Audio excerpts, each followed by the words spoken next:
शिवा ये सब बताते बताते अपनी यादों से बाहर आ जाता है। शिवा की बात सुन हर्षित उसकी फिरकी लेते हुए कहता है, ये तुझे बड़ी लड़कियां दिख रही हैं और बड़ा तू उनके पीछे भाग रहा है। काकी को बोलना पड़ेगा, लड़का हाथों से निकल गया है। शिवा चिढ़ते हुए कहता है, तू पागल है क्या हर्षित? उन दोनों से मुझे प्यार वाली फीलिंग नहीं आती। उनसे से तो एक अजीब सा अपनापन महसूस होता है, जैसे जैसे माँ से होता है। राघव चिढ़ते हुए कहता है, हर्षित ये मजाक का वक्त नहीं है। और तू शिवा, तेरा दिमाग खराब है? तू ऐसे ही किसी की पायल उठा लाया, वो भी कोई नॉर्मल नहीं, ये चमकने वाली। शिवा अपनी गलती मानते हुए कहता है, यार मैं नहीं लाना चाहता था इस पायल को, पर पता नहीं क्यों इसको उधर छोड़ने का मन ही नहीं कर रहा था। राघव तुरंत कहता है, तू इस पायल को अभी फेंकेगा? ये सुन शिवा को बहुत बुरा लगता है। तू पागल है क्या राघव? मैंने अभी तुझे क्या कहा कि मुझसे ये पायल नहीं फेंकी जा रही, तभी इसे अपने साथ लाया हूं मैं। हर्षित भी कहता है, पर जब तुझे पता है कि जब से ये पायल तेरी जिंदगी में आई है तब से ही तुझे ऐसे सपने आने लगे हैं, तो तू इसे क्यों नहीं फेंक देता? शिवा जवाब देता है, क्योंकि उस औरत के बारे में मैं सब जानना चाहता हूं। आखिर क्यों मुझे वो बार बार दिखती है, क्यों मैं उसकी तरफ खींचा चला जाता हूं। शिवा की बात सुन हर्षित और राघव दोनों घबरा गए थे। वो दोनों बहुत अच्छे से जानते थे कि अगर उसे उसका सच पता चला तो वो अंदर से टूट जाएगा, जिस कारण दोनों में से कोई भी नहीं चाहता था कि वो सपने की गहराई में जाए। हर्षित बात बदलते हुए कहता है, अच्छा ठीक है, तुझे उस औरत के बारे में जानना है, पर वो काला साया, वो भी तो तुझे इस पायल मिलने के बाद से दिखने लगा है। शिवा थोड़ा मुस्कुराते हुए कहता है, नहीं, वो साया तो मुझे बचपन से दिखता है। याद है हर्षित, हम एक बार पुरानी हवेली गए थे और वहां से मैं तेरे मना करने के बाद भी किताब उठा लाया था। हर्षित याद करते हुए हाँ में गर्दन हिलाता है, हाँ याद है। शिवा आगे कहता है, उस दिन के बाद से ही मुझे वो काला साया दिखने लगा था। बचपन में तो बहुत दिखता है, पर उसके बाद आज ही काफी सालों के बाद दिखा है। हर्षित और राघव के कुछ समझ नहीं आ रहा था कि आखिर शिवा के साथ हो क्या रहा है, पर वो एक चीज जरूर जानते थे कि जो सपने उसे दिख रहे थे वो कहीं से भी मामूली सपने नहीं थे। थोड़ी देर बाद हर्षित फिर थोड़ा गंभीर होकर कहता है, तुझे हम प्यारे हैं या ये पायल? शिवा हर्षित के सवाल से असमंजस में पड़ गया था। ये तू क्या कह रहा है हर्षित? हर्षित फिर कहता है, हाँ बता, तुझे हम ज्यादा प्यारे हैं या ये पायल? शिवा, ये तू कैसा सवाल कर रहा है हर्षित? मैं एक पायल के चक्कर में तुम्हें थोड़ी छोड़ूंगा। हर्षित, तो फिर तू इस पायल को वापस वहीं छोड़कर आएगा जहां से ये तुझे मिली थी। शिवा कुछ देर शांत रहकर बोलता है, ठीक है, अगर तू यही चाहता है तो मैं यही करूंगा। शिवा का जवाब सुनकर हर्षित को तसल्ली मिलती है।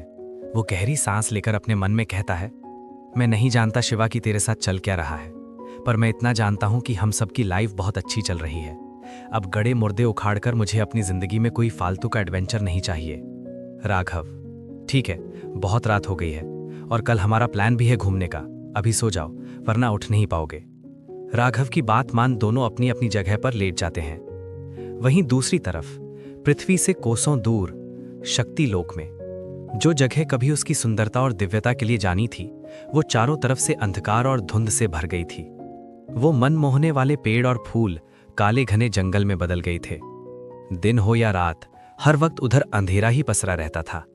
वो शांत और सुंदर नदियों में अब काला और दूषित पानी भर गया था। ऐसा लग रहा था जैसे उस लोक की दिव्यता खत्म हो गई हो। वो सुंदर हवा में उड़ने वाला महल आज काले बादल से घिरा हुआ था, जिसके अंदर से लोगों के चीखने और चिल्लाने की आवाज आ रही थी। ऐसा लग रहा था मानो कोई उन पर बेरहमी से लगातार कोड़े बरसा रहा हो। उसी महल के कारावास में मीरा और अग्नीव बंधी बने हुए थे। दोनों को काफी चोटें आई थीं। कुछ घाव सूख गए थे और कुछ घाव बहुत ताजे थे। मीरा एक मटके के सामने बैठी थी, उसमें कुछ साफ पानी थी। मीरा उसके सामने बैठकर लगातार मंत्र पढ़े जा रही थी। थोड़ी ही देर में उस मटके में हलचल होने लगती है। जैसे ही मीरा को उस हलचल का एहसास होता है, उसके चेहरे पर मुस्कान आने लगती है और वो और ताकत से मंत्र पढ़ने लगती है। थोड़ी ही देर में एक धमाका होता है और वो मटका फूट जाता है। धमाके की आवाज सुन अग्नीव उसके पास भागा आता है और उसे संभालते हुए कहता है, मीरा तुम ठीक तो हो ना? मीरा हाँफते हुए कहती है, पिछले कई वर्षों से गंगा से संपर्क करने की कोशिश कर रही हूँ, पर हर बार नाकाम हो रही हूँ। मीरा उसके बाद फिर हाँफने लगती है। उसकी आवाज में बहुत दर्द था। वो फिर आगे कहती है, मुझसे मेरे लोगों की ऐसी हालत नहीं देखी जाती। किसी भी तरह गंगा से संपर्क कर मेरे बच्चे को यहाँ बुलाना होगा, पर मेरी शक्तियाँ इस अंधेरे के कारण कमजोर होती जा रही हैं। अगर जल्द ही कुछ नहीं हुआ तो हमारा शक्ति लोक पूरी तरह से विनाशक लोक बन जाएगा। अग्निव भी परेशानी से कहता है, चिंता मत करो मीरा, सब ठीक होगा। हमारा बच्चा बहुत जल्द हमारे पास आएगा। आज तक विनाशक उसे नहीं ढूंढ पाया और अब भी नहीं ढूंढ पाएगा। हम दोनों अपनी सारी शक्तियां मिलाकर एक बार फिर गंगे से संपर्क करने की कोशिश करेंगे। मीरा हाँ में सर हिलाती है। हाँ, अब यही रास्ता बचा है। अग्निव उसे अपने सीने से सटा लेता है। पर पहले तुम थोड़ी देर आराम कर लो, तुम्हें उसकी जरूरत है। अग्निव ने इतना कहा ही था कि मीरा बेहोश हो जाती है। अग्निव उसे बार बार उठाने की कोशिश करता है पर वो नहीं उठती। न जाने किसकी नजर लग गई थी हमारे शक्ति लोक पर, जो ये विनाशक जैसी बला हमारे सर पर आकर बैठ गई। अग्निव गुस्से से कहता है। वहीं दूसरी तरफ ऋषिकेश में गंगा में काफी हलचल थी। तेज तेज हवाएं चल रही थी। थोड़ी देर में गंगा में से एक स्त्री निकलती है। उसकी त्वचा पर जैसे सूर्य की किरणें उनके शरीर से खेल रही हों।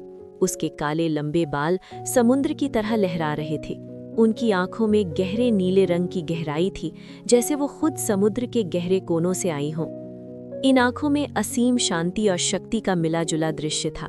उसने एक सुंदर रेशमी साड़ी पहनी थी जो हल्के नीले और सफेद रंग की थी, और उसके किनारे सुनहरी कढ़ाई से सजे हुए थे जो नदी की लहरों की तरह लहरा रहे थे। उसका शरीर दिव्य आभूषणों से सजा हुआ था। कानों में झुमके, गहनों से लदी हुई कलाई और गहनों से रंगी हुई उंगलियां। उनके गहनों का हर टुकड़ा नदी की लहरों की तरह झिलमिला रहा था, जैसे वो खुद जल की देवी हो। ये वही स्त्री थी जिसने छोटे से शिवा को संभाला था। वो गंगा थी।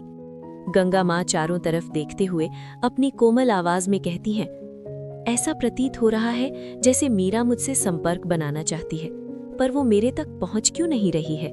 वैसे भी शिवा कल 21 वर्ष का हो जाएगा और उसकी शक्तियां जागृत होना प्रारंभ हो जाएगी। वक्त आ गया है उसे प्रशिक्षण दिया जाए और उसे शक्ति लोक भेजा जाए। इस बार जब वो यहाँ आएगा तब उसे उसकी सच्चाई मैं खुद बताऊंगी। पर न जाने क्यों किसी खतरे का भी आभास हो रहा है, मानो पृथ्वी पर कुछ बहुत बड़ा घटने वाला है। सुबह के 4 बज गए थे। शिवा फिर नींद में हाथ पैर मार रहा था, पर इस बार वो खुश था। उसके कान में फिर से पायल की छनकार सुनाई देने लगी थी। शिवा पायल की आवाज सुन जागने लगा था। वो तुरंत उठकर बेड पर बैठ गया था। ये पायल की आवाज, इतना कहकर शिवा अपने दोनों कान बंद कर लेता है। उसके कानों में एक बहुत प्यारी आवाज गूंजती है, शिवा। शिवा अपना नाम सुन आवाज की तरफ देखने लगता है। जैसे ही वो वहां देखता है वो हैरान रह जाता है। उसके सामने वही लाल साड़ी पहनी औरत खड़ी थी, पर उसका मुंह शिवा से दूसरी तरफ था। शिवा उसे देखकर कांप उठा था। आप यहाँ, और आप हैं कौन? क्यों मुझे बार बार दिखती हैं? वो औरत अपना मुंह दूसरी तरफ ही रखती है और जवाब देती है, सब सवालों के जवाब तुम्हें वक्त के साथ मिल जाएंगे, पर इतना याद रखना कि ये पायल तुम्हारे पास किसी मकसद से आई है। इसको किसी भी कीमत पर अपने से दूर मत करना। पर आप हैं कौन? शिवा ने इतना कहा ही था कि वो औरत गायब हो गई थी। To be continued. शिवा।